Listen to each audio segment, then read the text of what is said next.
Good morning, everyone. Thank you so much for joining us. Welcome to what happens to be our second event in our Civility Webinar events. We are thrilled to have everyone and really appreciate the quick pivot on a new Zoom link. It wouldn't be pandemic time if there were not a couple of hiccups in technology. So we really appreciate everyone's quick reaction to my emails and joining us. As I said, I want to talk just quickly about this morning's event. If I can get my slides to move, here we go. If everyone can make sure to mute their microphone, and then be sure to open the chat window to use that for any questions during our moderated Q&A. We will be recording today's event and it will be distributed. We hope that you'll use this and our other webinar events to share with your teams and to utilize.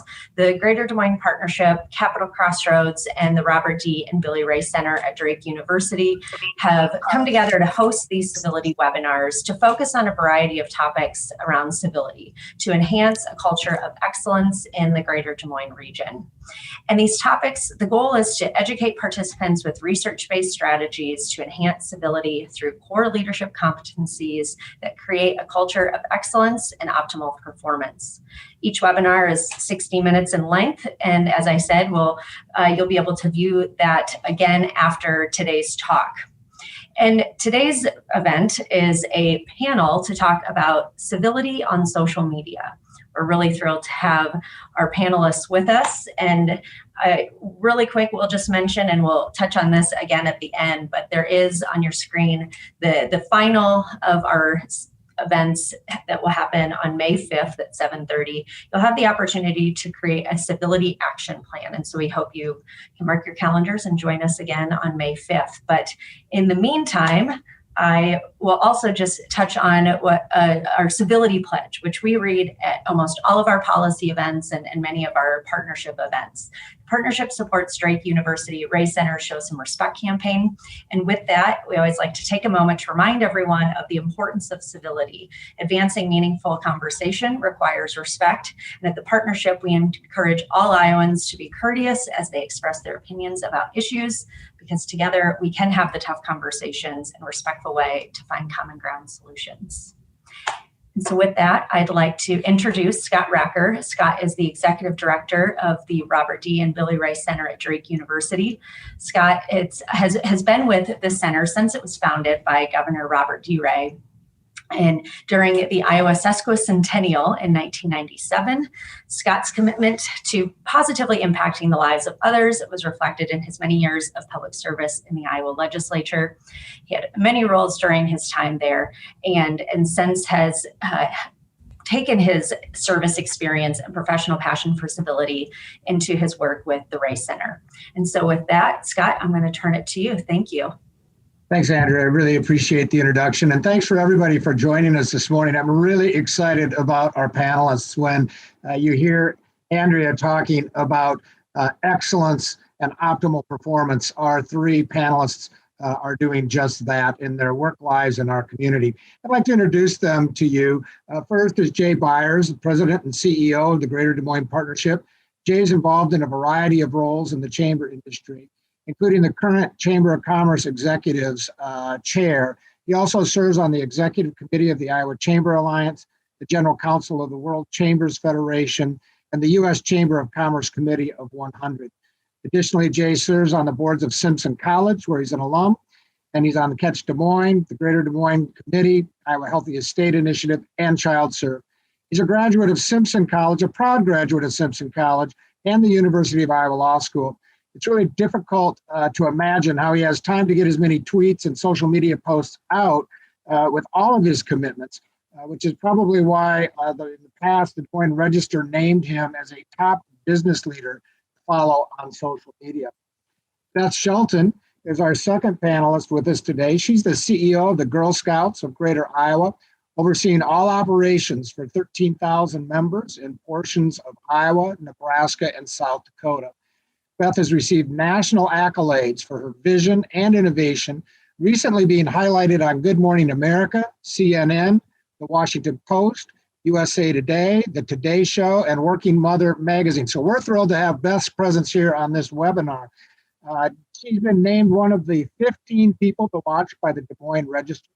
She's a graduate also of Simpson College and has her MBA from Drake University, and she's received an artificial intelligence certificate from MIT. Beth is a positive and motivating presence in the community and on social media.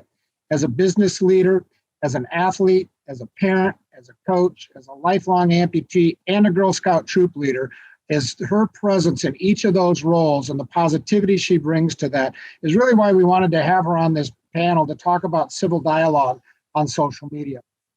Our third panelist, we're very pleased to have with us Shekinah Young, who is a global inclusion consultant with Principal Financial Group. For more than 15 years, Shekinah has used her communication skills and talents to improve the lives of others in a variety of public and private sector positions, ranging from communication roles in city government to Fortune 500 companies. Shekinah's commitment to her community has been her driving force and helped her reach diverse audiences throughout her career. Shekinah is a graduate of Drake University and holds a master's degree in strategic communications from the University of Iowa. She was named to the 2020 Business Records 40 Under 40 honorees and a finalist for the 2019 Des Moines Register Person of Influence. Shekinah co-founded the Back to School Iowa in 2005, and she remains committed to the advancement of under-resourced populations worldwide. Shekinah's social media presence, both professionally and personally, are why we asked her to participate in today's panel. Before I turn to them with the first comments, I would like to share as context some recent research on civility specific to social media. This research comes from Weber Shandwick, and I will put in the chat the link to this research link if you'd like to look it up. It's very informational. The first slide shows us that there's a nationally a pervasive perception of incivility. The vast majority of Americans, 93%, identify civility as a problem in society, and most classifying it as a major problem at 68%. As we move from that, the state of civility is actually expected to worsen by Americans. One half of Americans, 54%, expect the general tone and a level of civility in the country to continue to decline even further over the next 4 years. And of those, as we look at the social media on internet, it's perceived as the top source of incivility. What's interesting about this is 6 in 10 Americans who expect the level of civility in society to decline, those that expect it to decline during the next few years, 6 out of 10, 57%, they believe that the internet is the leading cause of that erosion. And the social media and internet has grown in the next slide as we look, when they started doing this research in 2012, at that time, just 24% saw incivility declining through the social media. That's grown to over 57% in the last several years. So social media is playing an increasingly negative role throughout our society. And what's interesting is that it crosses all demographic populations, total populations by gender, by age, as well as race and ethnicity. So uncivil online interactions are on the rise. This session is not about trying to dissect what's the problem and how did we get here. We know it's on the rise, and there's research and data that shows us this, and quite candidly, if you are just out in the public view on social media, you don't need this data to know that we have a problem. But I know that we're a community that seeks solution and best practices, and that's why I'm so excited to have with us our panelists. So Jay, I'm going to start out with you. You're well known for your online presence, from Twitter to LinkedIn. I also know you've recently shared a list of your social media tips with your team at the partnership. And let's start out by having you share with us a few of those tips with our audience. Sure. Well, thanks, Scott. Thanks, everybody, for joining us today. Really appreciate it. I think this is a really important topic on many fronts. But I think social media, like anything else, right, it can be used for good, it can be used for bad, right? And but I think it's something that none of us can ignore for lots of reasons, right? Because it's platforms out there to communicate with people and to communicate with audiences. And I tell our team all the time, nobody is going to tell our story for us, whether that's our region and, trying to promote DSM USA across the globe, or our organization, our programmings, our initiatives, and quite frankly, your individual brands as well, too. So It's there's very powerful tools out there, but with great power comes great responsibility too. So I might also add too, I also just started a TikTok account. I'm learning from my daughter, we were talking earlier, who turned 17. She's got over 150,000 TikTok followers for her business. And so she should actually be on this panel and not me. So anyway, I've been having a little bit of fun with that too. So if we want to go ahead and go to the slides here, the next slide. So I'll go through these here pretty quick, but these are just sort of my general rules for social media, pretty much for all the channels. And I think one of the things that I think some people don't really understand today or don't really even think about sometimes is that it's pretty much impossible to separate your professional brand from your personal brand, right? You bring it all to the table every day. And if you're on social media, that's also reflecting where you work, whatever you do. And so to think that, you can compartmentalize and say, this is this is me personally versus this is me professionally, doesn't work that way anymore. Whether you want to or not, it's just not reality. So these are the sort of rules that I sort of follow to kind of, stay out of trouble but at the same time to be effective. So first one is, what would grandma think, right? And so this could be, my grandma, your grandma, whatever. But this is about not swearing, right? I'm amazed by people I know who are professionals. They'll drop the F-bombs left and right on social media, post stuff like that. Think it's cool. There's still a lot of people that's very offensive to, right? And so so again, I always try to say, okay, well, how would I talk around my grandma? And I'm not saying this because I'm a prude or anything like that. I think people who know me know that that's not true. But my social media presence is pretty disciplined, very disciplined, I think, with those sort of things and not swearing and those sort of things. Number two is, am I okay with a Des Moines Register headline? That could be, are you okay with a media headline? I think any of us who are in a public space, anything that's out there is fair game, no matter what you say on social media, anything that's public, assume that it can become a media story. And if you don't want that being in the media, then don't put it on social media. Number two, what would our board and investors think? That could be, for any of you, what does your boss think? We all have bosses, no matter who you are. CEOs have boards. Everybody's got a boss, right? And and again, ultimately, is there something you're going to say that's going to get you fired, or it's going to be counter to what your organization does or believes? And to think that doesn't have an impact, it's just not accurate, right? There's a lot of discussion these days about freedom of speech and First Amendment, and you can say whatever you want. And absolutely, that's true. But people don't sometimes really understand what the First Amendment is all about, right? And First Amendment is all about you're protected from the government from what you can say and not say. But that doesn't mean that you can say whatever you want and then it doesn't have consequences. The purpose of the First Amendment, and when the founders put that together, was that good speech will counter bad speech, and that within that sort of exchange and of ideas, the good speech will prevail. But if you're saying things out there that are going to put your organization at risk, you're probably going to find yourself on the unemployment line. And that's not protected by the First Amendment. Next up, am I okay creating a permanent record? And this is even with some of the social media platforms out there that say they're quote unquote, they disappear. Well, nothing ever disappears. You put something out there, it's out there for life, because there's always screenshots, there's whatever. So when you put it out there, and you're, I tell, my kids this too. It's like, you're 17, 18, 19 years old. This will follow you the rest of your life. So really think about that, because you're creating a permanent record every time you put anything on social media. Even if you delete it, there's a good chance that someone can find that. Next one is be positive. I think there's a lot of negativity out there in the world, especially right now. You saw the charts that Scott put out there. People don't need to hear negativity from me, right? They hear enough negativity. It's everything I always put is positive. There's times I'd like to put negative stuff up there. I'd like to respond to it, but I don't. I never put anything negative on social media ever. Be authentic. I think this is really important too. I think when I became CEO, we had some folks who said, hey, can I take, should we take over your social media channels? I said, absolutely not, right? I mean, authenticity is people can tell if it's not your voice and being real.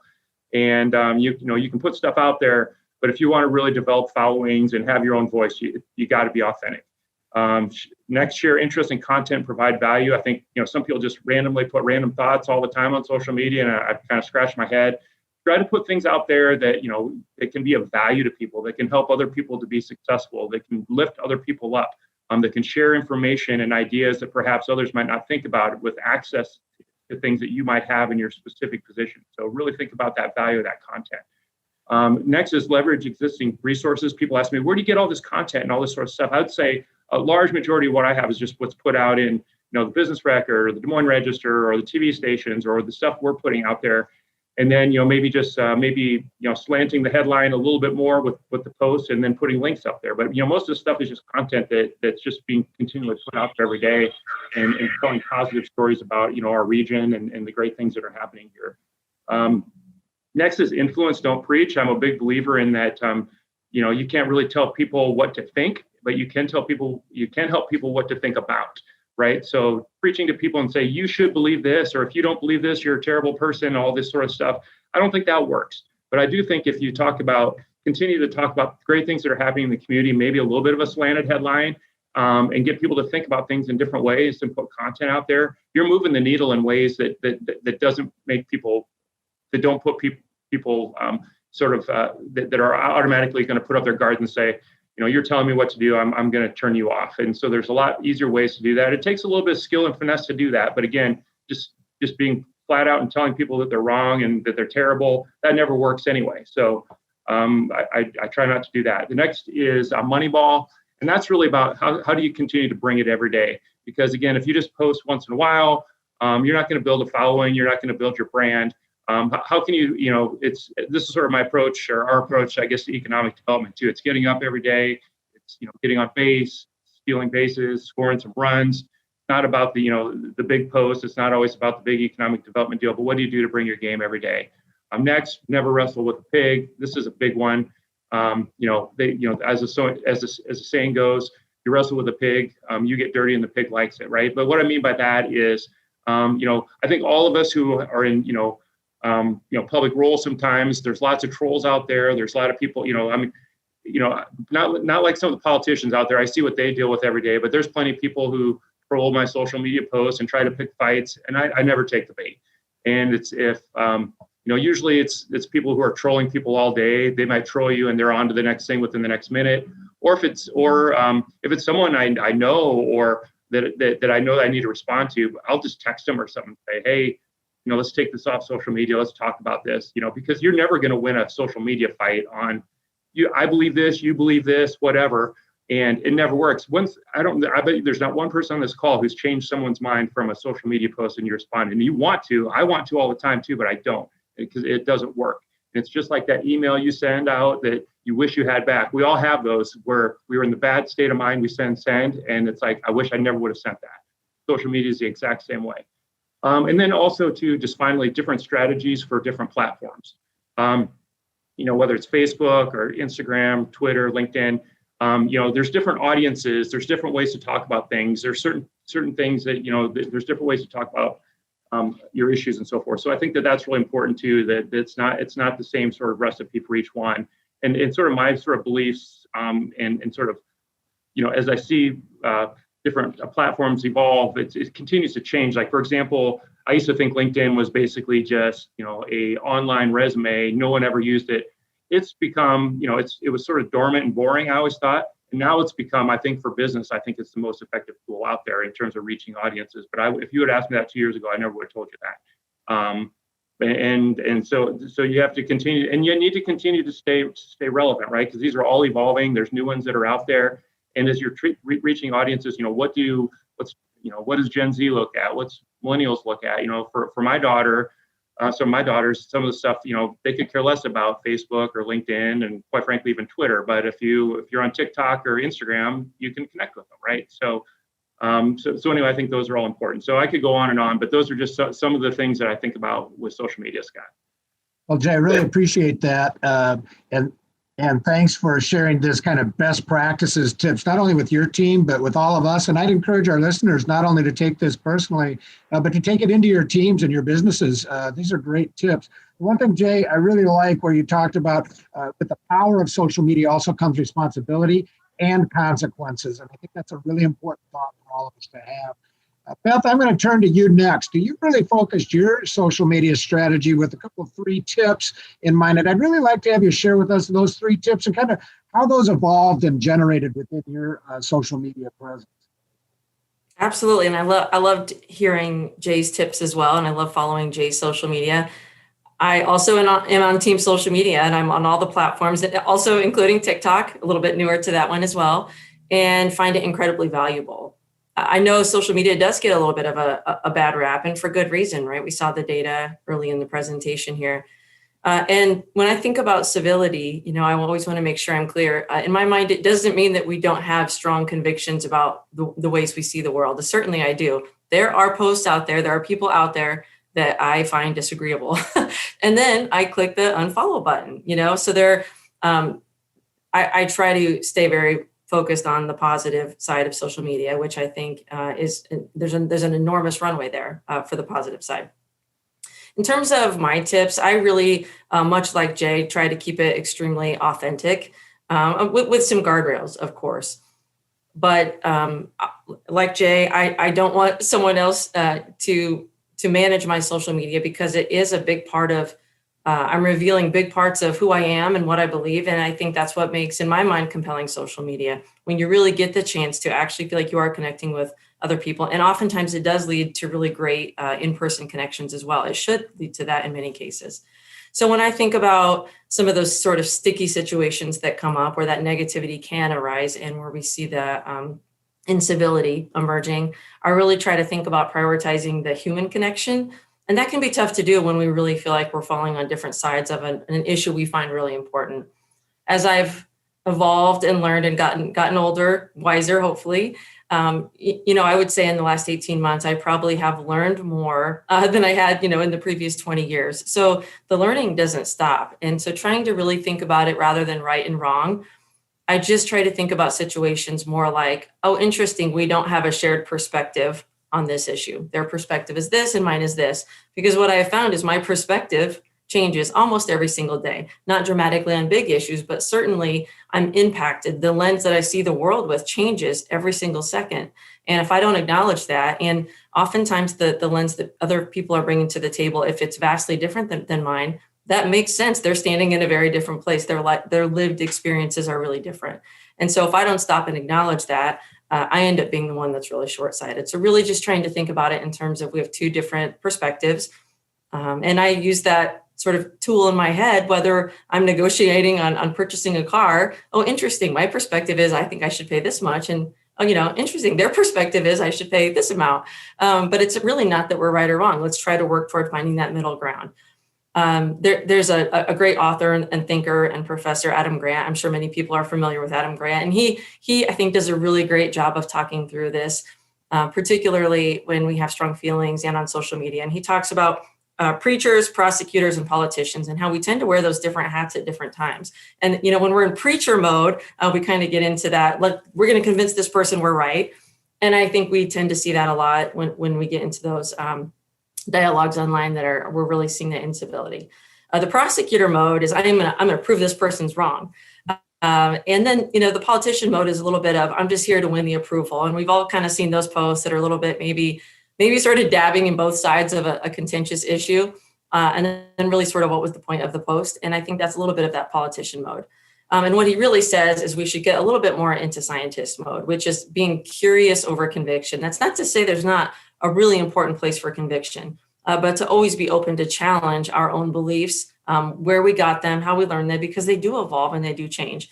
And I think those are really great tools that I now try to think about. If I find myself just feeling a little bit of emotion about a social media post, first of all, much like Jay said, have to have those guardrails, right? That responsibility to not react.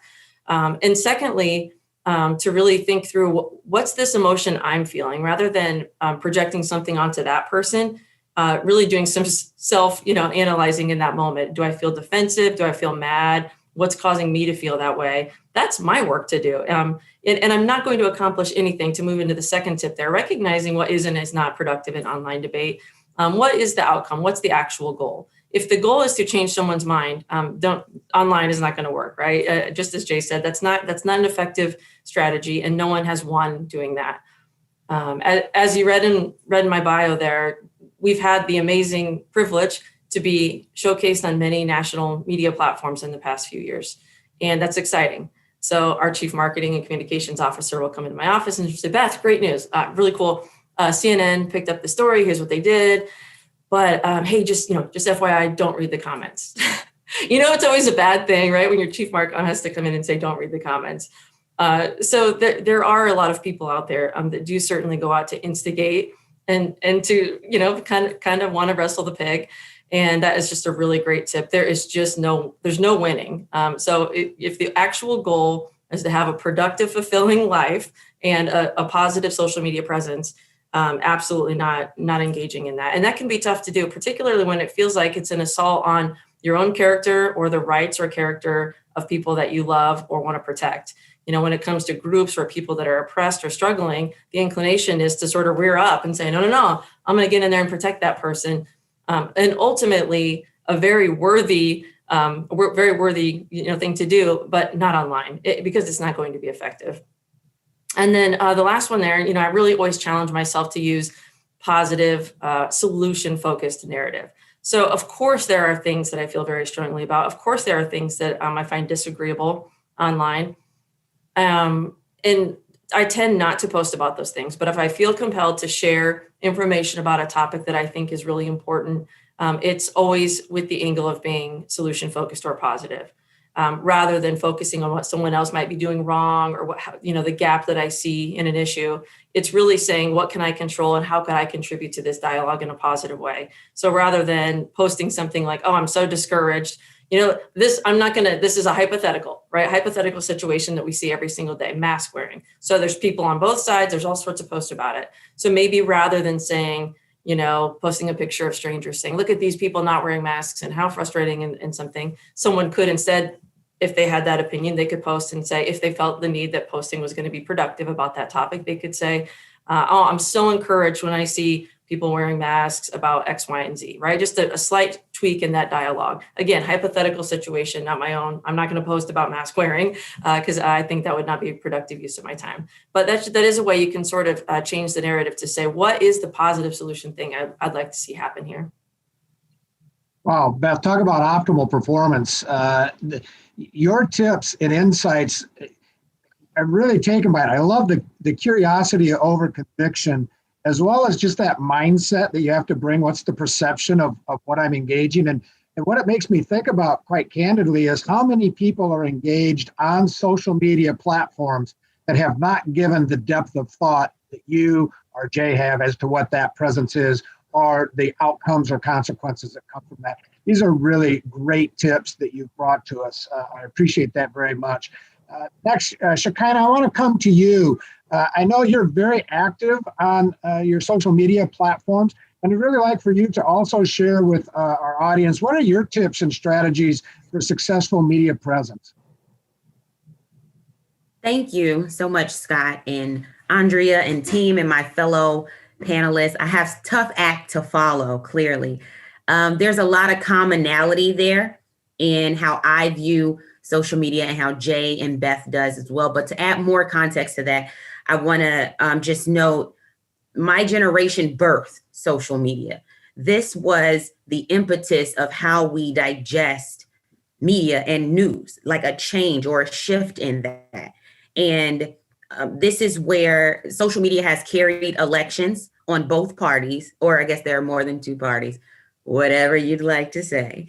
But it has carried elections on multiple sides of the aisle. It has informed us of things that we may not have gotten, given us a longer context to get information besides the 60-second or 30-second or stories that the news media digested. And so I very much so view social media as an avenue for change or effective communication to reach mass groups of folks, right? And so I think that governs how I engage with it. It's a tool. I put it to use. If I feel like it's putting me to use, we have a problem. And like the data that you showed, I think that social media is a reflection of who we are. I think it feels very good for us to point to the different platforms or to make it more esoteric or far off, to say that that's what's happening over there, but that's really what's happening in here, right? And so if we're seeing this negative shift, we're in control of that. I am wholeheartedly of the opinion that you create the reality that you want, or you try really hard. So my tips, I tried to be savvy, help it to be memorable, and an acronym for savvy is kind of where I landed. My first tip is about securing the bag. It's popular in pop culture, a phrase that's used, but basically what that means is don't get fired over social media. Make sure that you have some form of income, and that understanding where you work and the organizations that you're affiliated with, what some of those policies are and what those lines are. Jay alluded to earlier, it's a fine line between the difference of your personal and professional self and voice, and they will be reflective of each other. I think that's very important. Authenticity is something that Beth and Jay both mentioned. 100% agree. It's the best way to connect with folks. They can feel when you're not being yourself. So you might as well show up with your own superpower cape on, not putting somebody else's on. Value is my next one. Don't underestimate your value. Understand the power that social media has. You can support a small business who has had some trying times in the past year and a half, but significantly prior to that as well. Or you can help influence a thought process. I think not underestimating your value is really important. Verifying the spirit that you're doing this in. Are you okay to speak up on this topic? What is your headspace? Where are you coming from? Are you trying to, is this vindication for yourself? Are you trying to educate? Are you trying to inform? Or is this vengeance? I think that's really important, and a way to kind of check yourself and your own spirit that you're operating in. And why? Know your why. Know why you're posting, and that can be as fun as learning about Jay's daughter's birthday, or that can be a more informative topic or something to that nature. But I think it's really important to center with yourself. Don't center with the time. Don't center with the culture. Center with yourself. And sometimes you can't post because of how you may be feeling. And I think it's important to stop and check in with yourself prior to expressing yourself to the World Wide Web. Shekinah, I really appreciate you taking the time to be with us, because you bring a perspective that actually differs from some of us in an older generation than you. I'm intrigued by, and we'll come back to, where you talk about how you lens and view your social media as an avenue for change, and your generation does. Whereas I think a lot of people in my generation, I'm going to come back. So heads up, Jay and Beth, to find out if you see that same platform as change and as just informational distribution. There's something there. So I'm going to come back to that next. But both Jay and Shekinah brought up this personal and professional line, and the guardrails, and where they bleed together and where they're separate. I'd like to have each of you speak. I'm going to come to you first, Beth, of how do you really think this through and manage this? And I'd like to have you address it both from personally, how do I manage this line between personal and professional? And in my leadership of others in my organization, how am I trying to put guardrails out there of what acceptable and engaged social media looks like? Beth, does that make sense what I'm asking, the way I'm asking that? Absolutely. All right. Thanks.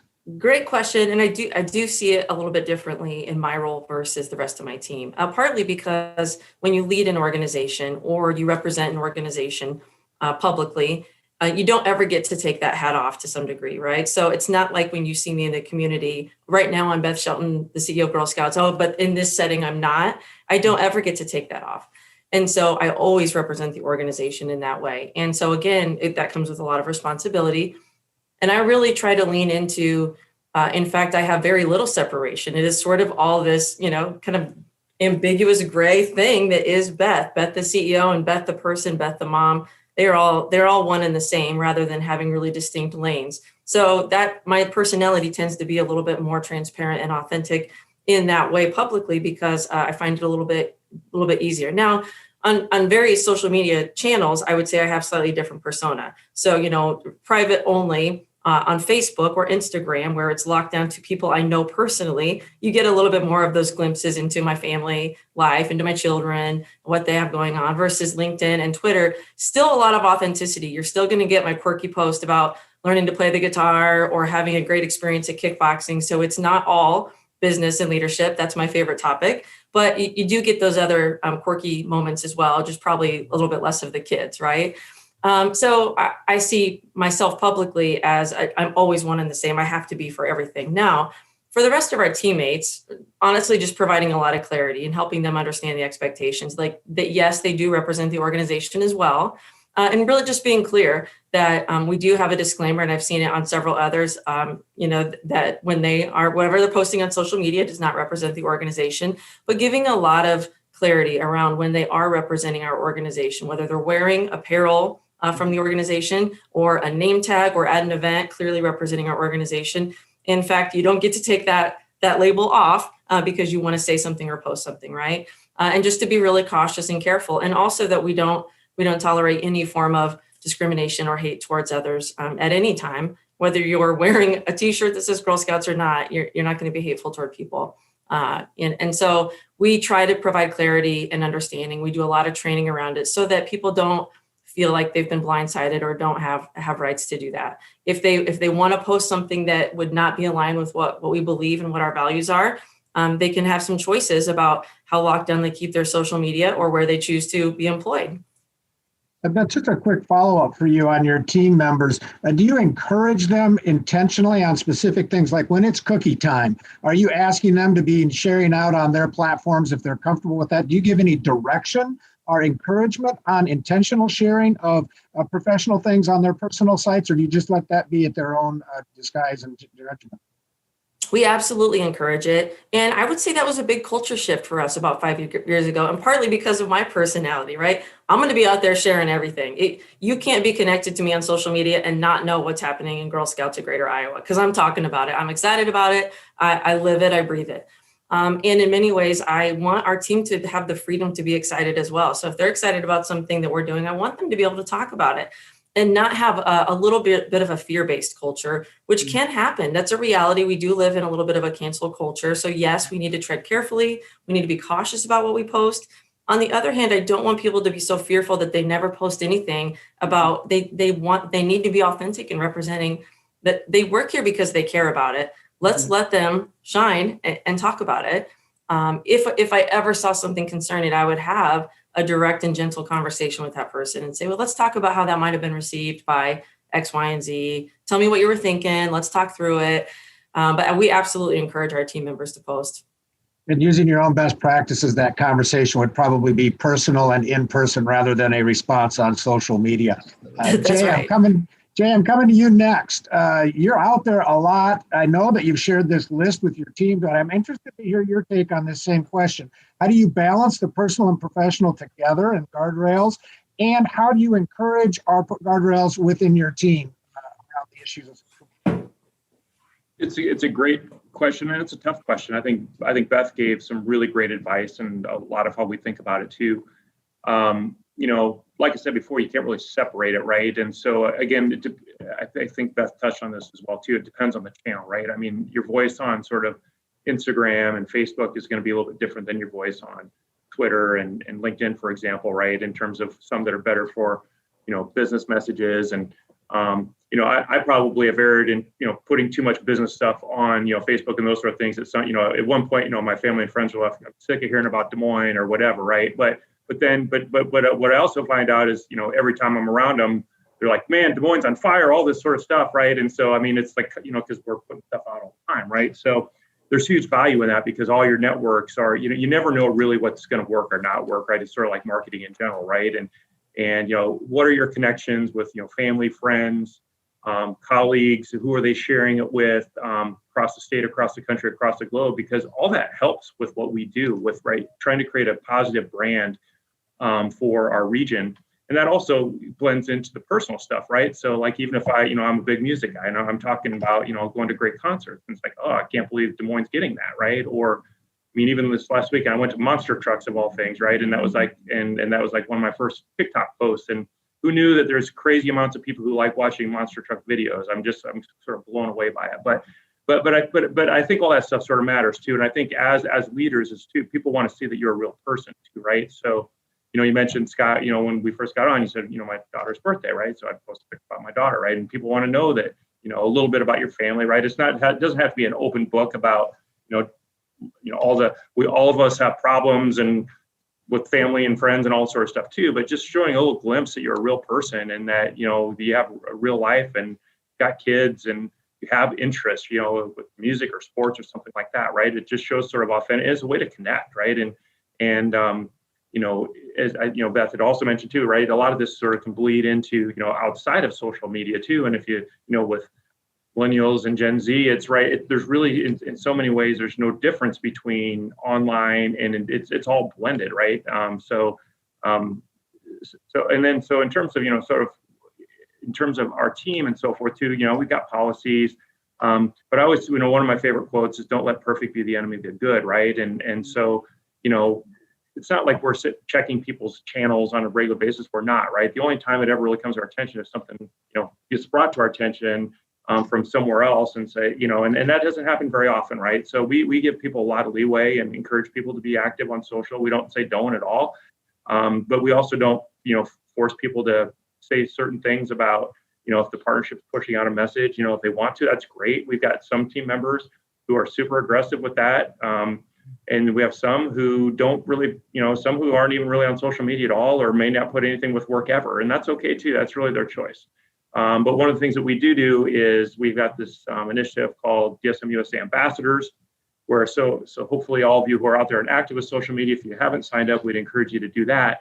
But so our comms team, you know, if like a big ranking comes out or a big project or some really positive, you know, national story, whatever, we'll put together a sample, you know, tweet, Facebook page, or Facebook post, you know, LinkedIn, Instagram, whatever, and send it out to, like, I don't even know how many we have on there right now, probably thousands. I don't know what our total number is. And then encourage people who really care about, you know, promoting our region to put it on their social media channels, because it's super powerful. It's this massive spider web that, you know, if we have 100 people who post about, you know, a ranking in Forbes, and that goes to all their family and friends and on their channels across the state, across the country, and all this sort of stuff. And it's super powerful, right? It's and success breeds success in economic development, and people want to be part of winning teams. So that's one of the things we do, but we don't force people to do that. And if they want to do it, great. If they don't feel comfortable, that's okay too. Thanks, Jay. Shekinah, global inclusion here at Principal, I don't know now, 14, 15, 16,000 employees worldwide.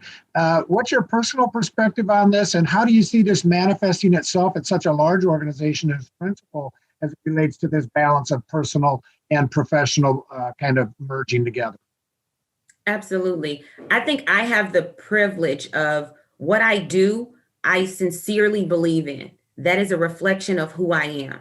And a lot of people in my generation, data shows you want to believe in your job. You want to make a difference in your job. You want to be impactful in your job. And so I would hope that we start to see more career fields and employers that people choose align well with who they are, how they want to show up. I'm clearly not leading that ship. It's a global company, clearly. So I am a drop in that bucket, but I think we align well.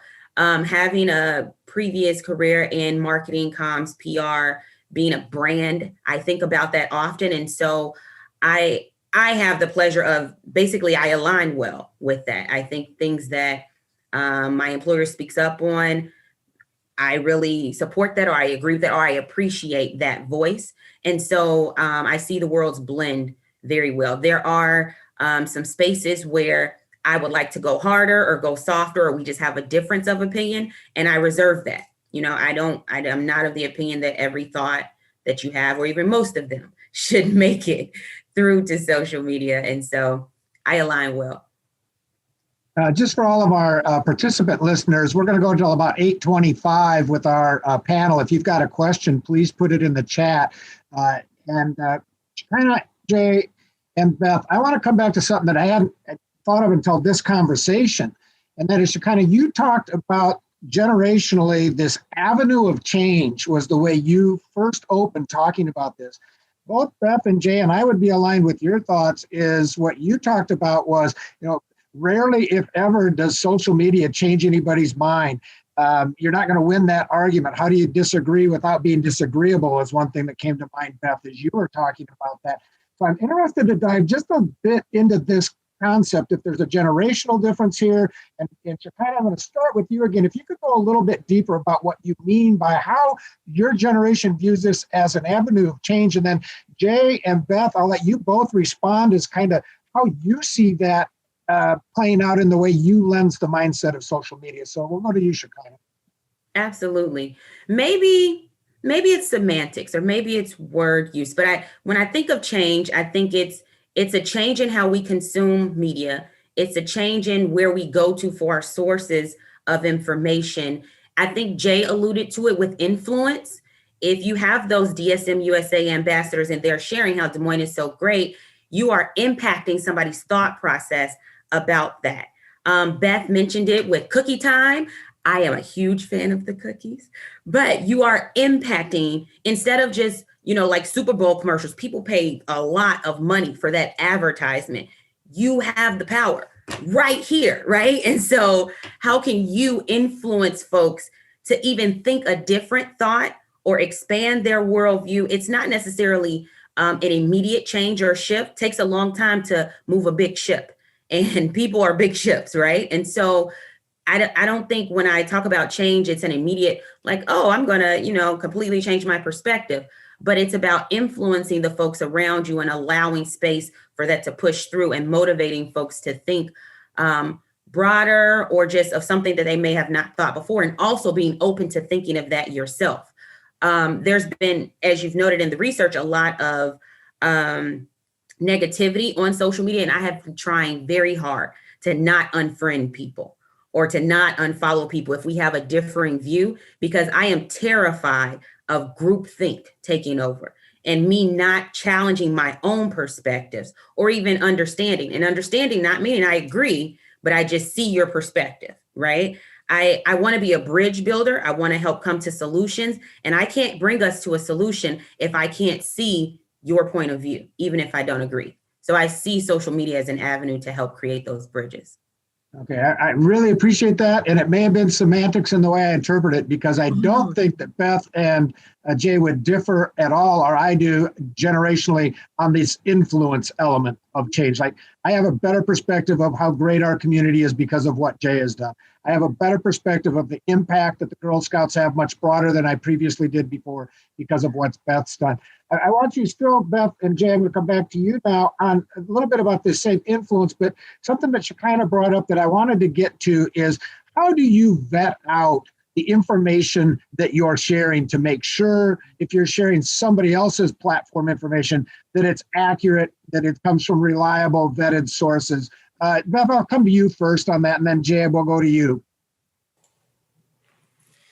Yeah, that's a great question. I think it's really important. I also think that the infrastructure of social media has started to get better at forcing us to do that. If you go to retweet an article, it will say, do you want to read the article first? Like there are some built-in tools now actually happening that didn't used to happen, for instance, on Twitter.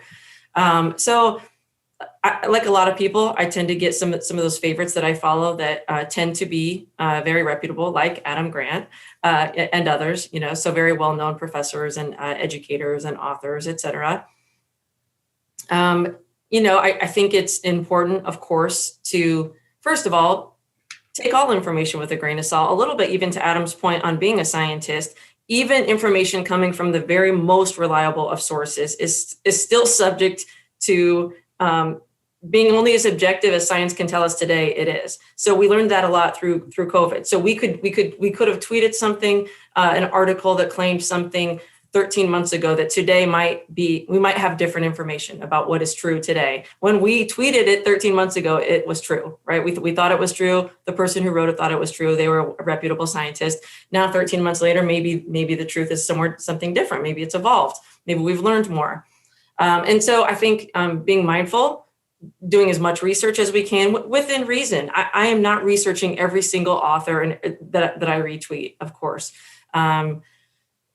I would say that being also mindful of things that seem like they have a lot of sizzle in the headline, essentially the clickbait, right? Being mindful that am I retweeting this? Am I reading it because there's something compelling and sort of juicy there, or because I really think it will provide value for someone?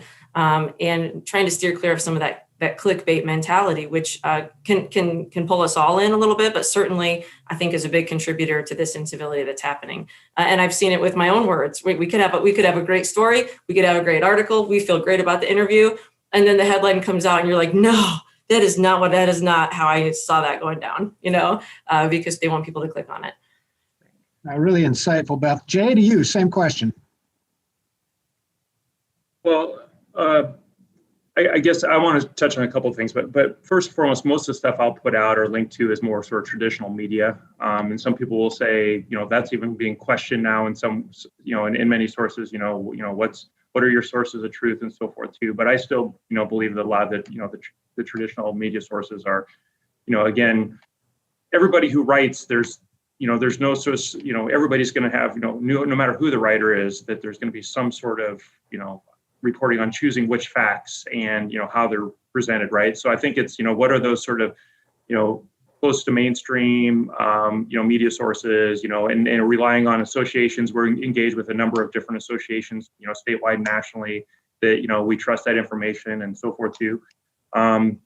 So again, it's not really, it's really, again, there's the way it is right now that there's, no matter what source it is, there's some people who don't trust it, which is sort of unfortunate right now. But I think you just try to do the best you can with relying on, what still, maybe a majority of population will still trust. I think, another point that I think is really important too, Scott, and, you and I have talked about this a lot. And we had the Des Moines, the DSM Book Festival the last 4 weekends. And one of our speakers was a guy by the name of Chuck Klosterman, who's one of my favorite authors. He's a satirist, but he was talking about politics. And one of the things he talked about, like, today, we've never had more access to information than we have right now, right? Just incredible amounts of information. But in some ways, we've never had less independent thinking, right? So it's sort of, everything's become so we versus them, red versus blue, urban versus rural, right on down the line. And it's more and more that, you're either with me or you're against me, and there's no middle ground, right? Having, been a public policy person for a long time, I think there's so much great work happens in the middle, right? And the partnership is one of those examples where we've always prided ourselves on working with both political parties. I always say, and I maybe have to be careful saying this anymore, but I truly believe it, right? I don't think either political party has a monopoly on good or bad ideas, right? Let's just be honest. But sometimes, we got to have that critical thinking and carving out, issue by issue, what makes the most sense. And let's look at the facts. And just because X said it doesn't mean it's bad or good. Maybe person X is wrong sometimes, and that's okay. And I think and sometimes that's harder and harder to find, to have that critical thinking. And I think that comes with social media too. And I think kind of made an excellent point too, that when I said you can't change people's minds immediately, but you can have long-term influence, and that is absolutely true. And that's sort of that Moneyball approach, right? And how you sort of talk about issues, right? Because I'll just use immigration reform for an example, right? Very contentious issue, right? Something we've been champions of for a long time. But if there's facts out there, people just don't know, right? And so, but they don't want to know. But like, can you sort of drip these facts out in terms of ways that maybe people can think about these issues in different ways? Because so you just don't focus on one part of the issue that say, why do we have the problems that we have right now, and how do we sort of solve these? If you solve these, you'll solve these. But again, I think there's so many of these facts out there that people don't want to hear or don't want to listen to. And in so many ways, how can you sort of continue to share this information? Or even if it's an issue that they say, man, I can't believe that, this is important to Shekinah, or this is important to Beth, and I wouldn't expect them that this would be important to them, but it is, or us or whatever. And look how they're talking about it. How can you model that? Because I do think long term, you can have influence on people without just sort of jamming it down their throats and saying you're stupid. Yeah, that's exceptional insights there. Shekinah, Beth, and Jay, I want to thank you. I hope every listener that's on this, as well as those that take this and listen to the recording or pass it on with their team, can take the time to dive a little deeper into their own social media and give it a little thought, as you have all done, to put that presence out there in a civil way, which is more than just nice and kind and mannerly. It's how do we disagree, without being disagreeable? And how do we use the platforms appropriately to influence and impact positively the lives of others? And I want to thank you, because I've learned today, and I'm sure all of our listeners have, and I'll be following all of you actively if I'm not already doing so. With that, Andrea, I'll turn it back to you. And again, thank you all for being with us today. Thank you, Scott. And you might be seeing one of my more odder screens. I am still figuring out all of this technology as we go. But really just want to thank you, Scott, for leading us through today's discussion. Thank you to our panelists for your time, your insights. And as Scott said, I hope we all follow them online if we're not already. And really just want to thank everyone for attending. As a reminder, today's event was recorded and it will be distributed early next week. If you'd like to listen to the conversation again or share it with your team or network, this was the second of our civility events, and we have one more, as you see on your screen, hopefully there, on May 5th at 7:30, and which I've also put the registration link in the chat. You can register for all partnership events at dsmpartnership.com/partnership events. Our region is stronger because we come together to find common ground solutions to move our community forward. This has long been a strength and will be a key to our continued future success. So thank you all for attending today's event and for your willingness to have the conversation. And we look forward to seeing you all very soon. Thank you and have a great rest of the week.